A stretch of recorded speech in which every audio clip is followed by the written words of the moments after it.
Dabba dabba dabba dabba. Down the oh. Dabba dabba dabba dabba. Ba dabba dabba dabba ba. Down girl. Dabba dabba dabba dabba.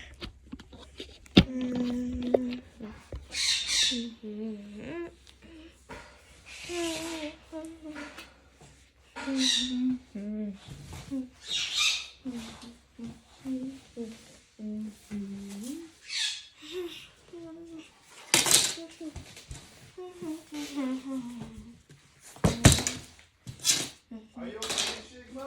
Yeah, You're not, huh? I am. Are you lying to me? No.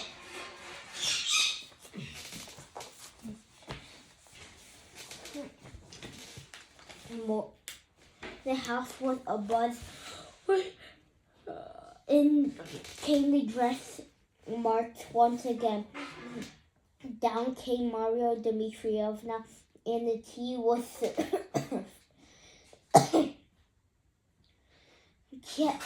Natasha kept glancing around at everyone, uneasy, though wide-eyed, as if she wanted to anticipate every glance that came her way.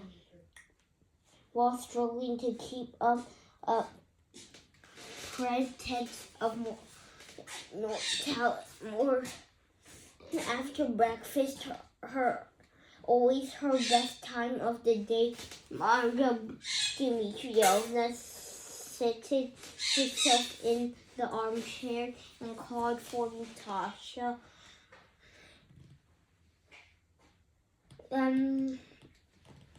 And the old count.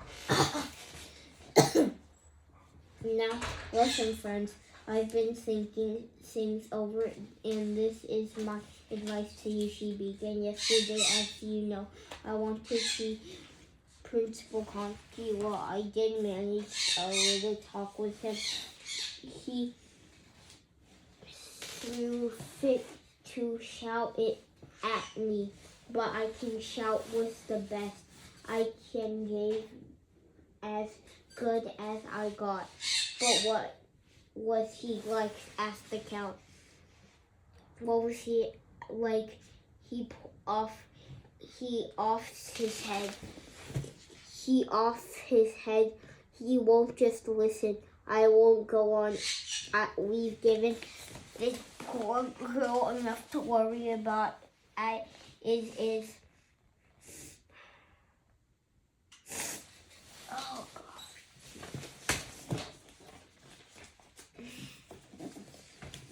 I won't go on. But my advice to you is finish your business. Go back to our channel and wait. Oh no, cried Natasha. Yes, go back home. Sit down. Maria Dmitrievna. And wait. If your fiance comes here, now there's bound to be a row. But if he's on his own, he can sort things out man to man with his father and then come on to you. Count Rostov could see the wisdom of this proposal, and it meant with his approval. If the old man eventually came around, it would be better to visit him later in Moscow or at Bar Hills. If he didn't, the wedding would have to go.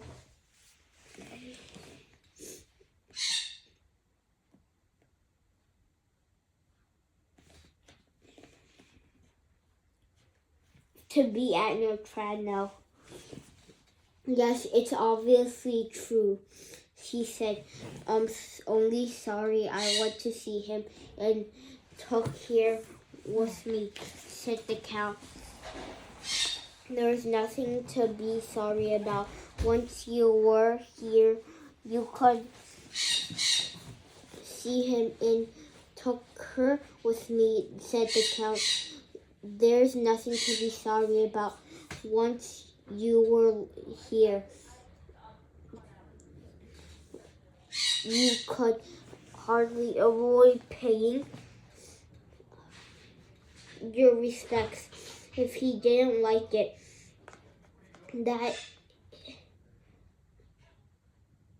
that's his business," said Maria Dmitrievna, looking for something in her handbag, and with the trousseau nearly ready. "There's nothing to hold you up. I can send on the bits that are ready.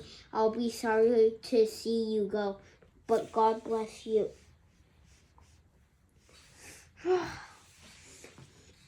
It's the best thing to do. She found that what she was looking for in her bag and handed it to Natasha. It was a letter from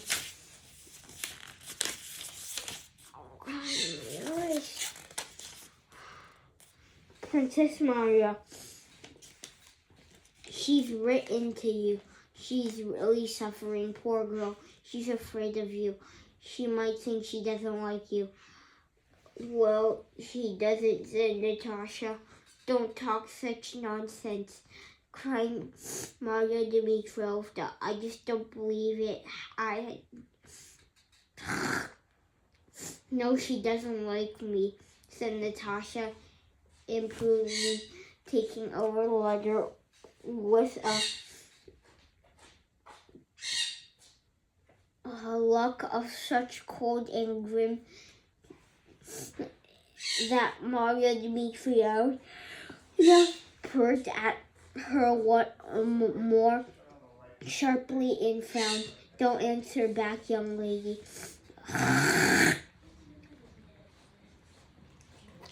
What I say is true." The girl chosen by her brother, and for the sake of his happiness, she will make any sacrifice. And another thing she wrote: "Please do not think that my father has taken against you. He's quite old man and quite poorly, and allowance has been to be made horrible thoughts like these." She went in to see Sonia and went through the embroidery patterns with her. After dinner, "Natasha, is it all over?" she thought. "Has it all happened just like that? Had ruined everything that went before?" She could remember the full force of her love for Prince Andre, but she still felt she was in love with Curry, and she conjured up a picture of herself living happy as Prince Andre's wife, a picture she had so often dwelt on in her imagination, but at the same time burning with excitement. She brought back to my mind every detail of yesterday's encounter with Anatole. Why could that happen too? She kept wondering in her fog of bewilderment. That's only way I could be completely happy with as they are. I have to choose, and I can't be happy unless I have both of them. I only know one thing," she thought, telling Prince Andre what's happened and hiding it from him. are equally impossible. But with him, nothing's been spoiled. But how could say goodbye to Prince Andre's love and all the happiness I've been loving on for so long? Please, Miss Wimps, whispered a maid, coming soon the room, looking all secretive. A man told you to give you this. She handed her a letter. But please, miss, I love of Jesus, said the girl. As Natasha, not giving a thought, and broke steel automatically and began reading a love letter from Anatole Kuragin without taking a word in, a word of it, aware of one thing only. It was a letter for him, the man she loved. Yes, she did love him. How could what had happened have happened? How could she have ended up with a love letter from him in her hand? Natasha's hands were shaking as she held to that passionate love letter composed by Anatole Baidulahov, and as she read it through, she discovered it echoes of everything that she herself seemed to be feeling.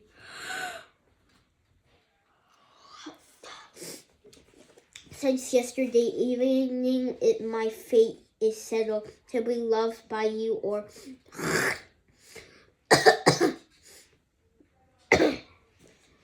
there's no other way. The letter began.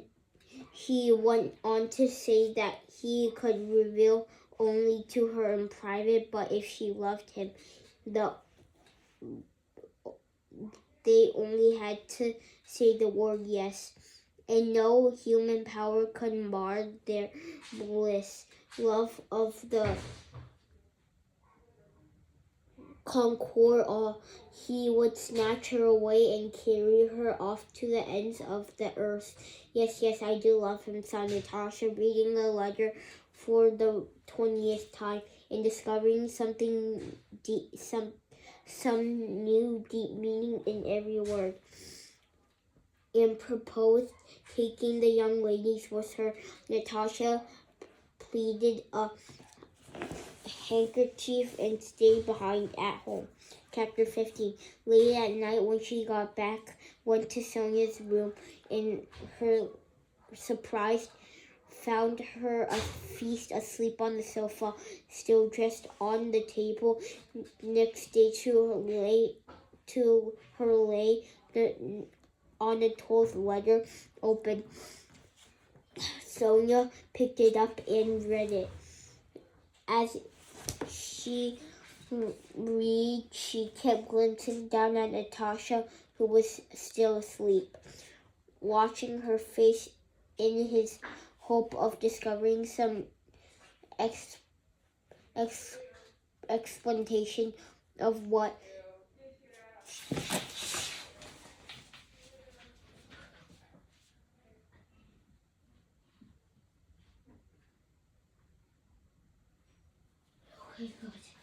Chris not coming. As she breathed, Natasha's face was peaceful, gentle, and happy, clutching at her chest to stop herself choking. Sonia sank down into an armchair and pale-faced and trembling with emotion and horror, and burst into tears. Why didn't I see this coming? How can it have gone so far? Has she lost all her love for Prince Andre? And how could she have let Kurgan go as far as this? He's a liar.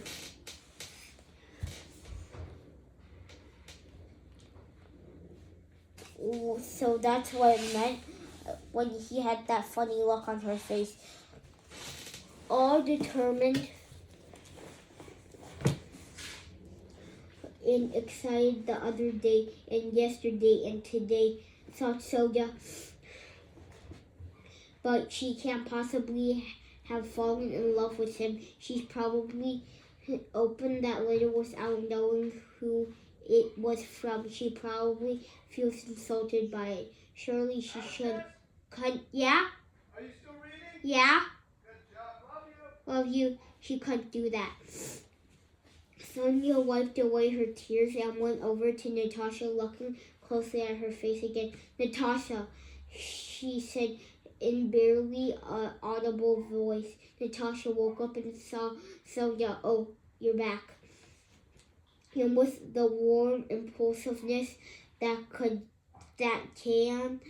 come over people at the moment of walking, she hugged her friend.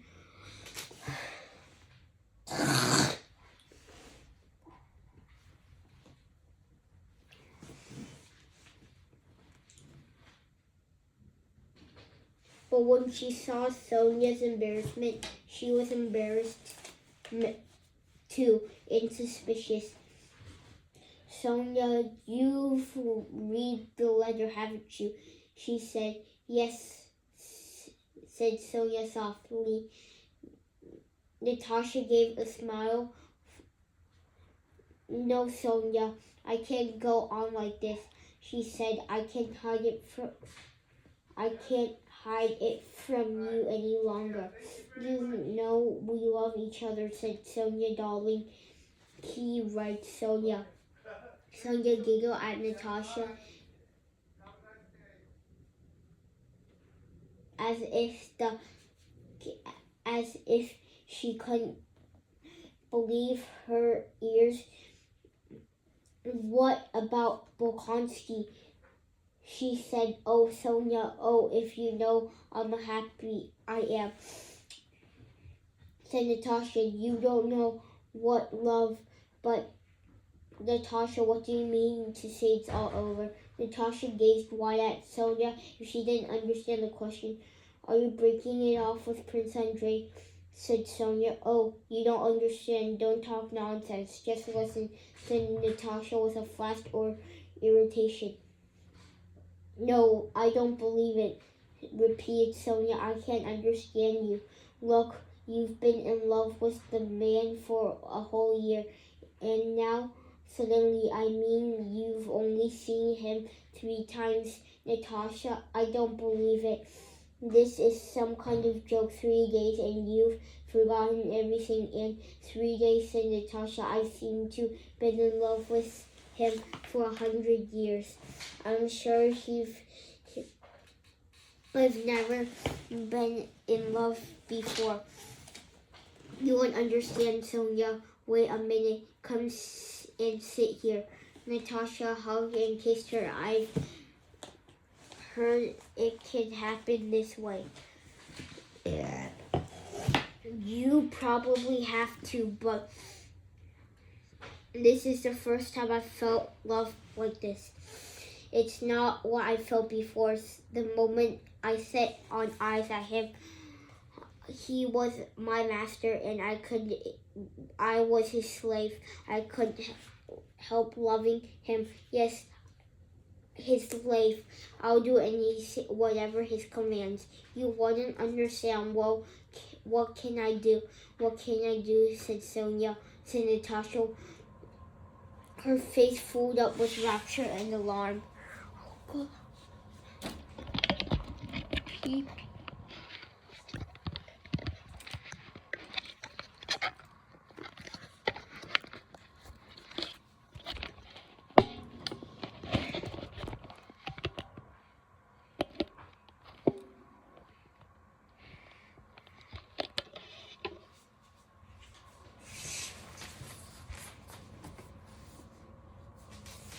Well, stop and think what you're doing, said Sonia. I can't leave things like this. These secret letters. How could you let them do all that? She said with scary. Natasha, I wouldn't have no will of my own. Can't you just get into your head I'm in love with him? Well, I can't let it go on like this. I'm going to tell on you, cried Sonia, bursting into tears. You what? For heaven's sake, if you tell on me, we're enemies, said Natasha. You want me to be miserable? You want them to come between us? Seeing Natasha in such a state of alarm, Sonia wept tears of shame and sorrow for a friend. But what's happened between the two of you? She asked. What he has been saying to you? Why doesn't he come to the house? Natasha ignored her. For heaven's sake, Sonia, don't tell anybody. Don't torment me. Natasha implored her. Remember, you shouldn't get mixed up in things like this. I've told you. But why all this secrecy? But why doesn't he come to the houses? Sonia persisted.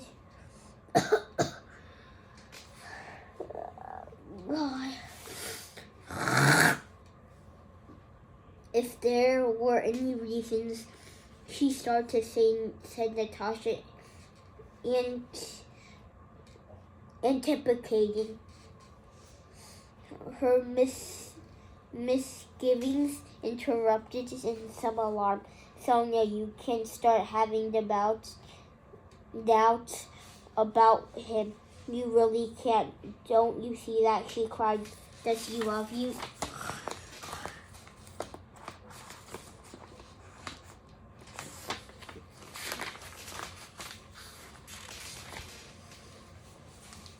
You will have your little joke to tell.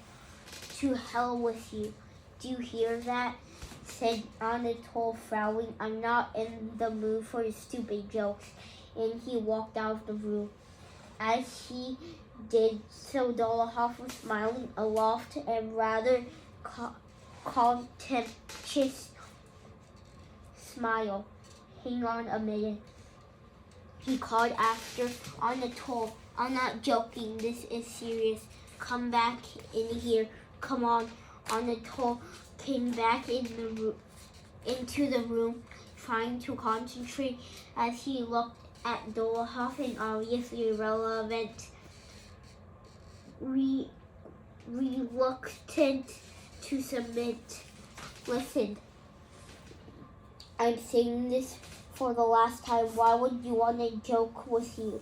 I have never got in your way. Who made all the arrangements? Who found you in the priest?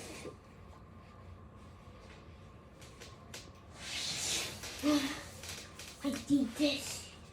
God.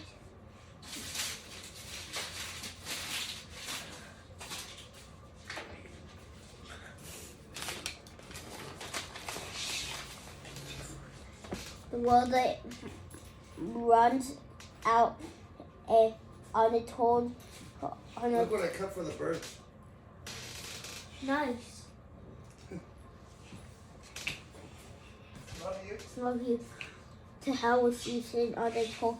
He strolled off to the next armchair with his feet tucked up right in front of Dolokhov. I'm in a hellish state. Do you know what I mean? How's that for a heartbeat? He took Dolokhov's hands and placed it on his heart. Oh, that's foot, my dear boy, those eyes. Goodness, he rhapsodized in French. Can you hear what I'm saying? Dolohoff watched him with a cold smile, a gleam in his handsome eyes, and a heart state obviously minded to get more fun out of him.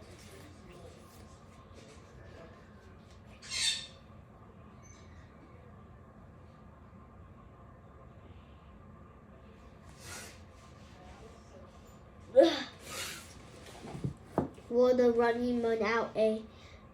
Will the running man out? Will the money runs out? Anatole purred, gently taking aback by any thoughts for the future. What shall we do when the money runs out? I don't know. You do say some stupid things. He looked at his watch. Time to get going. Anatole disappeared into the back room. How much longer do get a move on? He shouted at the servants. Dolohoff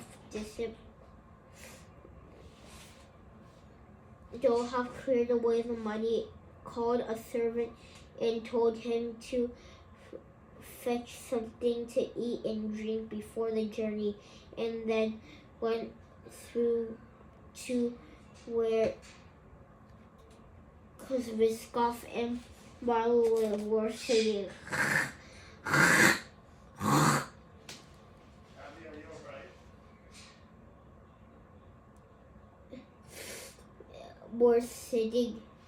Anatole was lying on the sofa, popped up on the elbow, smiling to himself and mouthing tender pleasantries.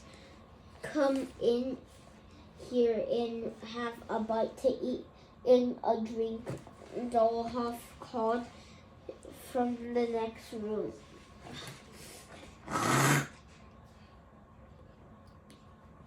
I don't feel like it, answered Anatole, still wrapped up in his own smiles. Come on. Anatole got to his feet and went through into the dining room.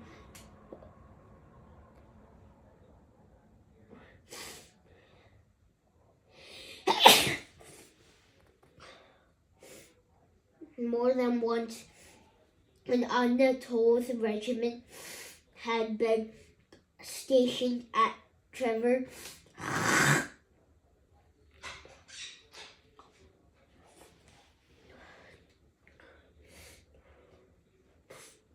more than once he had run Penstrin and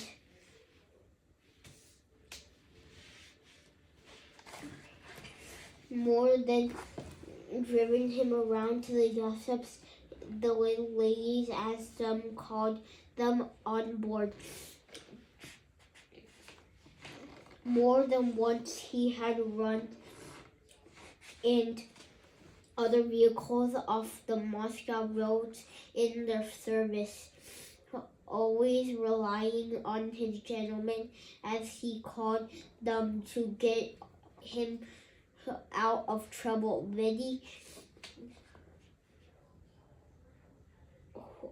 Many a horse of his had been ridden into the ground with them in the sled. More than once they had thrashed him.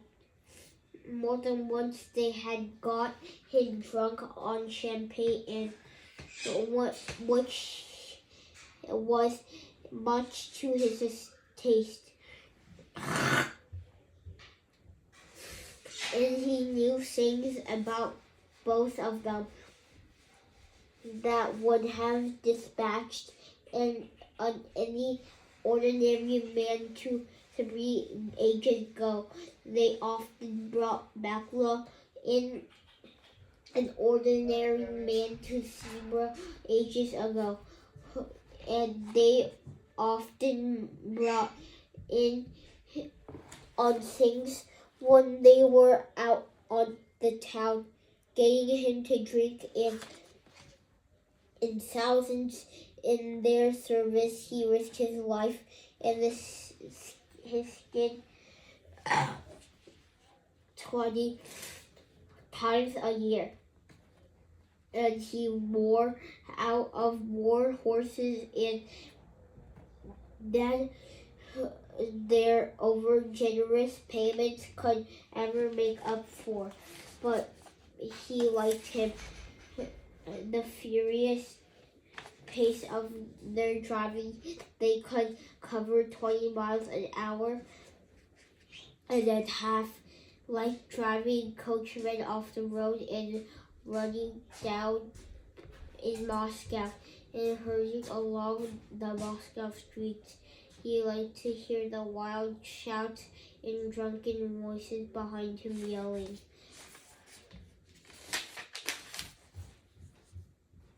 Didn't move on when they were already going flat out, and he liked to lash the occasional pacing peasant across the neck when he was already railing back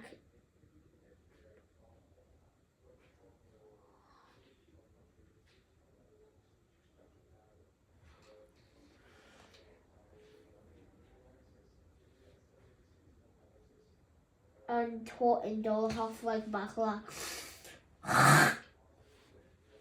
He drove like a Jew, and he liked what they liked. With the other customers, Bakla drove a hard bargain, squeezed 25 rubles out of them for 2-hour drive,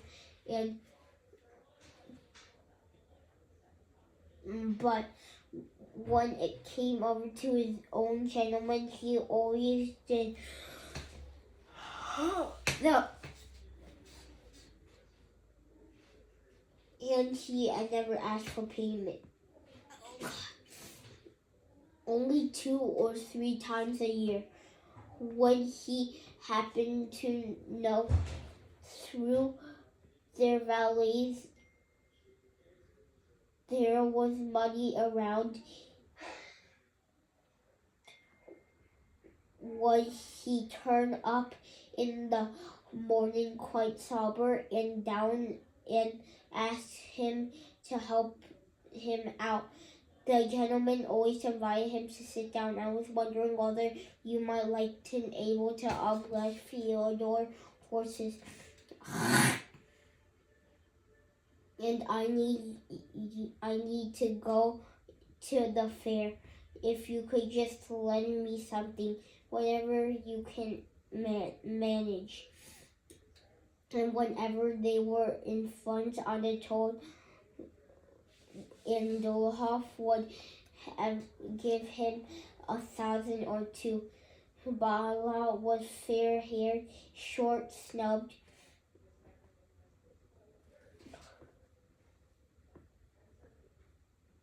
and red, thick-necked, bright little eyes, and a short beard.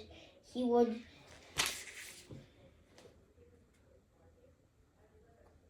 snub-nosed peasant in his late 20s, with a red face and particularly red cinder neck and bright little eyes and short beard. He wore a fine blue silk lined craffined over a sheepskin jacket. He turned to the icon corner, crossed himself, and went over to the Dolokhov, extending a small black hand. My respects to you, Fyodor Ivanovich, said he with one of his bows. Good day to you, my friend. There's a man himself. Good day, Your Excellency, he said to Anatole. as he came in, and once again he extended a hand. I say, Bakla said when Anatole was placing a hand on each of his soldiers. Do you care about me? Do you care or me or not? And now's the time with stalwart service. What sort of horses have you brought? What did your man say? Brought your favorite beast, said Bakla. Right, listen, Bakla, ride them to death if it needs to be. Only get there in 3 hours, all right? If they were all dead, ow, are we going to get there? Said Bakla with a wink. Don't get funny with me. I'll smash your face in, cried Undertow, suddenly glaring at him.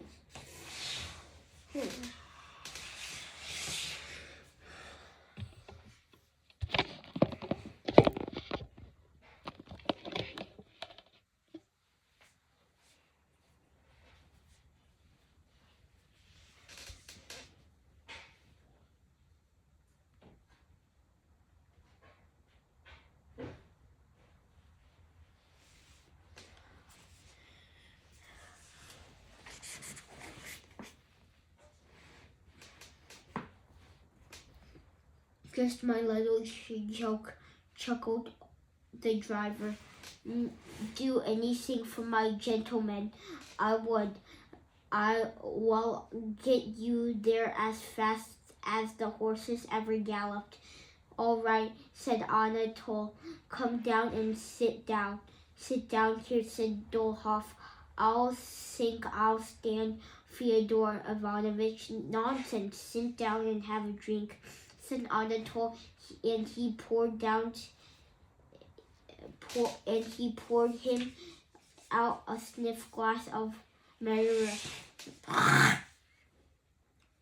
The driver's eyes lit up at the sight of the wine, and after one polite refusal, he tossed it off and wiped his mouth with a red silk handkerchief, which he took out of his cap. Right, Your Excellency, what do we do? When do we start? Anatole consulted his watch time. We were off now.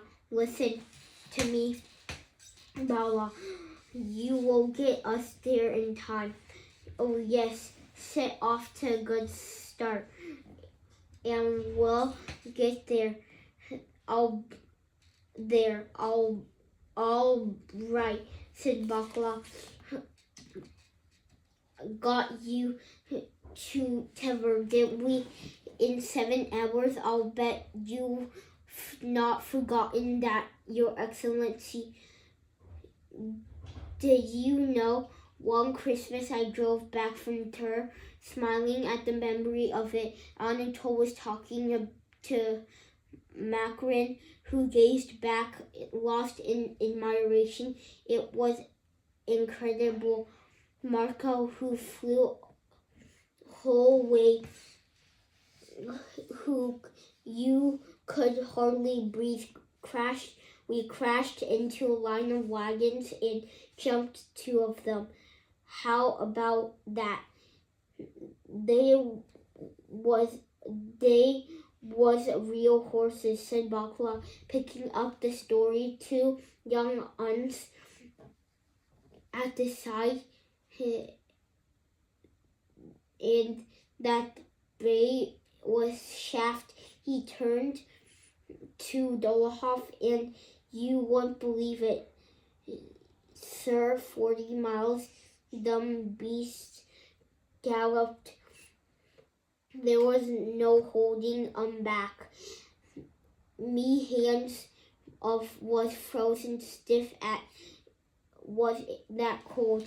I let go of the reins. You owed them yourself, sir, says I rolled back down in the sledge. Didn't need no driving. Couldn't hold them back until we got their hell teeth. They got us there in 3 hours. One of them died.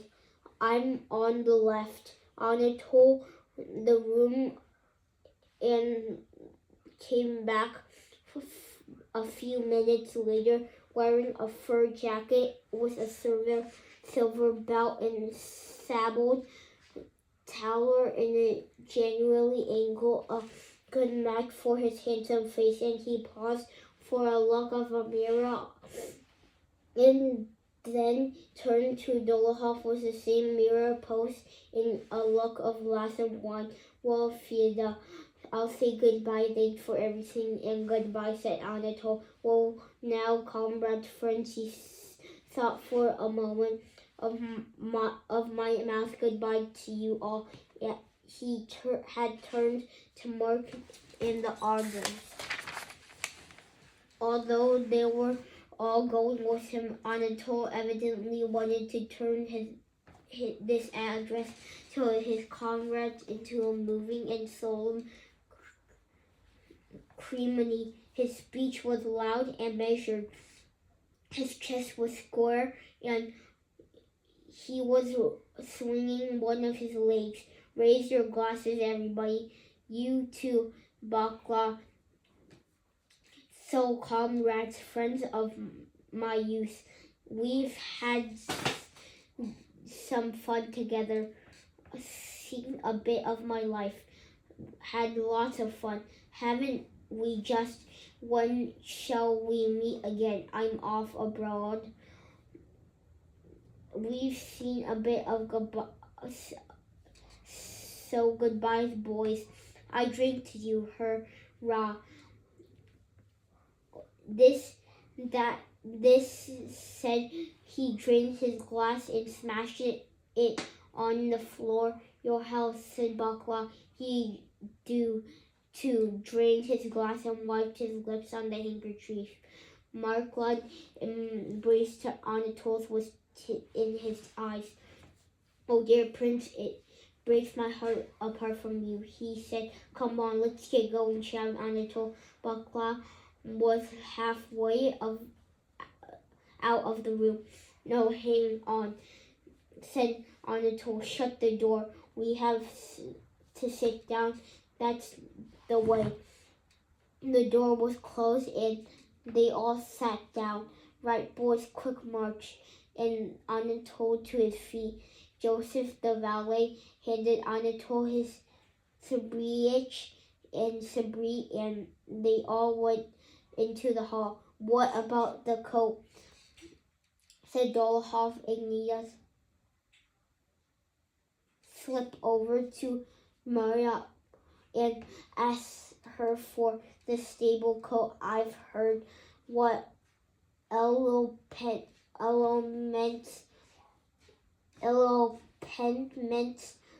can be like, said Dolohoff with a wink. She'll come tripping out more dead than alive, dressed for indoors. Stop for a second, and it'll be tears, said Papa, and dear.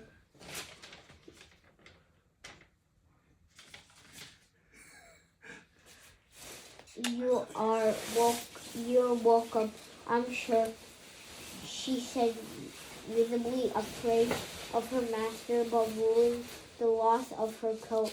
Instead of replying to Dolohoff, the coat put it around his shoulders and wrapped her up. No. Yeah, keep going. No, put it on the tripod. No, I'm done. We gotta go. We have a stable in your head. A stable? Oh yeah. Okay. Here you are. You're welcome, I'm sure, she said, visibly afraid of her master, but ruling the loss of her coat. Instead of replying to Dolohoff, Dolohoff took the coat, put it around the shoulders, and wrapped her up in it. That's how it's done to go ahead and leave it. That and then like this. He said, turning the collar up around her head, leaving only her face exposed. And then like this, he punched on the turtle's head towards the side of the collar in the flash of his smile.